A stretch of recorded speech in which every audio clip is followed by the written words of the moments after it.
আমি আপনাকে বাইতুল্লাহ থেকে বাইতুল মাকদাস পর্যন্ত আপনাকে আমি পরিভ্রমণ করিয়েছি, একে বলা হয় ইসরা। আমি তো আপনাকে যে ইসরা করাইলাম, বাইতুল মাকদাসে আপনি যখন গেলেন, আপনি তাকায় দেখলেন অসংখ্য নবী রাসূল সেখানে লাইন ধরে কাতারে কাতারে দাঁড়িয়ে আছে। আদম নবী মনে মনে ভাবছেন আজকে নামাজের ইমামতি আমি করব, কারণ আমি হলাম আবুল বাশার, পৃথিবীর সবার মানুষের বাপ। সুবহানাল্লাহ বলবেন না? হযরতে ইব্রাহিম আলাইহিস সালাতু ওয়াস সালাম মনে মনে সেদিন ভেবেছিলেন আজকের নামাজের ইমামতি মনে হয় আমি করব, কারণ আমি হলাম জাতির পিতা, মিল্লাতা আবিকুম ইব্রাহিম হুয়া সাম্মাকুমুল মুসলিমিন। এরকম করে হযরতে মূসা কালিমুল্লাহ বলছেন আমাকে কালিমুল্লাহ বলা হয়, আমি মনে হয় ইমামতি করব।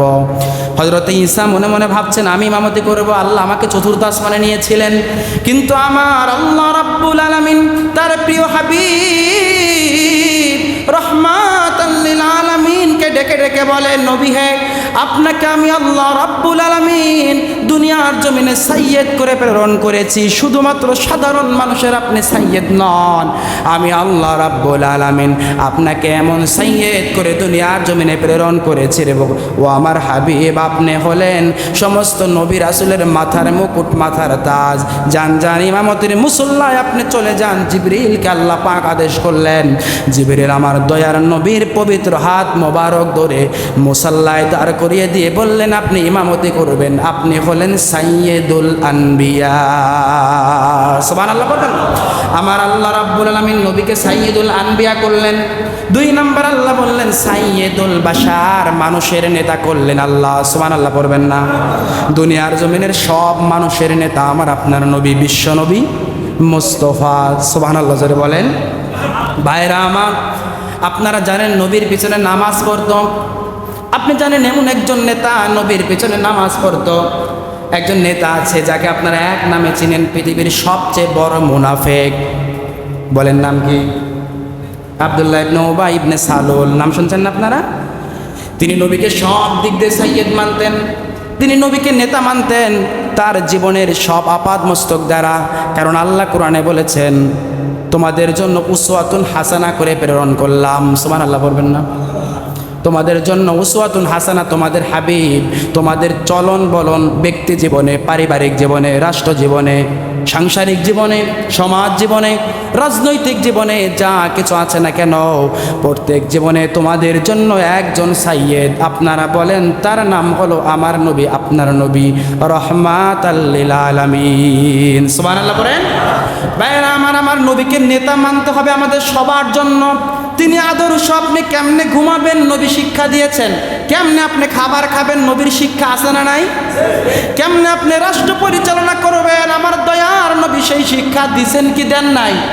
কেমনে ভাবে আপনার স্ত্রীকে চালাবেন, কেমনে সংসার জীবন পরিচালিত করবেন, কেমনে সমাজ চালাবেন, রাষ্ট্র চালাবেন, আপনার প্রতিষ্ঠান চালাবেন, নিজেকে চালাবেন, ব্যবসা বাণিজ্য কেমনে করবেন, আপনার পর্দা কেমনে হবে, কেমনে উঠবেন, কেমনে বসবেন, কেমনে ঘুমাবেন, কেমনে আবার আহরণ করবেন, পৃথিবীর বুকে ছড়িয়ে পড়বেন, A to Z পৃথিবীতে যা কিছু আপনার প্রয়োজন আল্লাহ রাব্বুল আমিন বলেছেন লাকাদ কানা লাকুম ফি রাসূলিল্লাহি উসওয়াতুন হাসানা, তোমাদের জন্য একজন নবী দিলাম যেই নবী তোমাদের আপাদ মস্তক যা যেমনে চলন বলন প্রয়োজন আমার নবী তোমাদের শিক্ষা দান করেছেন। সুবহানাল্লাহ।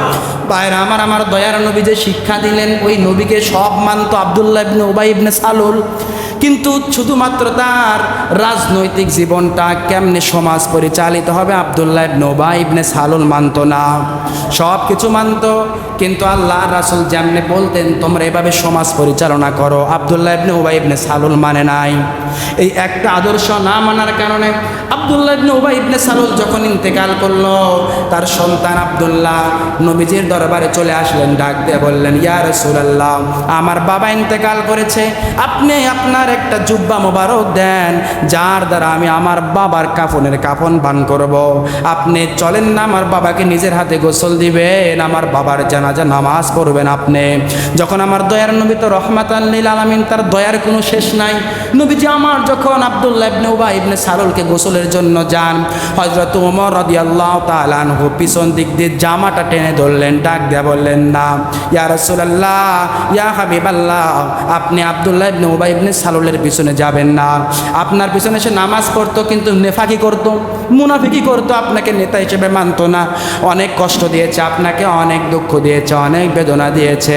নবী গো, নবী গো, আপনি কোনো দিন তার জানাজায় যেতে পারেন না। আল্লাহু আকবার।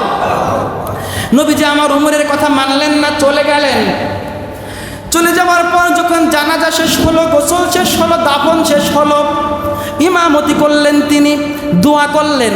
সঙ্গে সঙ্গে আমার আল্লাহ জিবরিলকে ডাক দেয়া বললেন, ও জিবরিল, যাও যাও, আমার হাবিবের দরবারে চলে যাও, হাবিবকে ওহী প্রেরণ করো, বলে দাও এই মুনাফিকের জন্য একবার নয়, দুইবার নয়, 1000 বার যদি আল্লাহ রাসূল দোয়া করে, কোনোদিন এই মুনাফিককে আল্লাহ মাফ করবে না।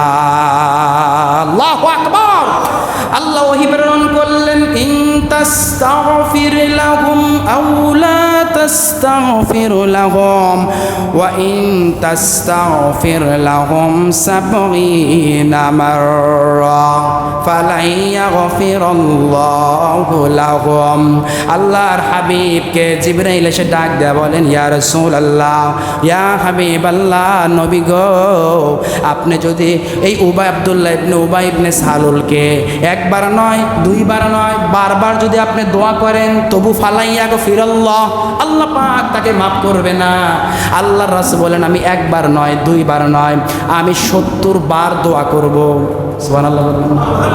তিনি হলেন আমার নবী, আপনার নবী, রহমাতাল লিল আলামিন। জিবরাইল বলতেছেন, আপনি একবার, দুইবার, 5 বার দোয়া করলে আল্লাহ মাফ করবে না। নবী বলেন, আমি 70 বার দোয়া করব। চিন্তা করা যায়? নবী বলেন, আমি 70 বার দোয়া করুম, আল্লাহ মাফ করবে। এবার জিবরাইল বলেন, নো, আমার আল্লাহ পাক বলেছেন, ইস্তাগফির লাহুম আও লা তাস্তাগফির লাহুম ইন তাস্তাগফির লাহুম 70 মাররা। আপনি যদি 70 বারও দোয়া করেন আব্দুল্লাহ ইবনে উবাই ইবনে সালুলের জন্য, ফালা ইয়াগফিরাল্লাহু লাহুম, আমার আল্লাহ রাব্বুল আলামিন কখনোই কশিনকালে তাকে মাফ করবে না। সুবহানাল্লাহ বলবেন না?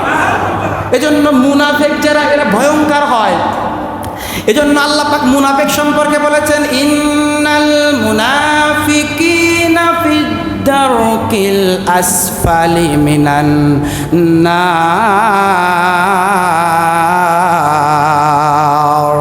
রব্বুল আলামিন বলেন, মুনাফিকের স্থান হবে জাহান্নামের এত অতল গহ্বরে। কারণ মুনাফিক আপনার পিছনে নামাজ পড়বে কিন্তু আপনার গীবত করবে, আপনি টের পাবেন না। আপনাকে ভাই বলে ডাকবে, পরনিন্দা করবে আপনার গোপনে গোপনে, আপনার পিছনে, আপনার পশ্চাতে, আপনি টের পাবেন না। মুনাফিকরা ইসলামের বড় ক্ষতি করে, এদের স্থান জাহান্নামের অতল গহ্বরে। আল্লাহ পাক এমনি দেন নাই, কারণ হলো একজন কাফেরের চাইতে মুনাফিক নিকৃষ্ট। কাফের যদি আপনাকে সরাসরি বলবে, আমি নামাজ পড়বো না, কোরআন মানি না, আমি হজ মানি না, যাকাত মানি না, ইসলাম মানি না, সে আইন মানবে না, ইসলামের দিন মানবে না, কনস্টিটিউশন মানবে না।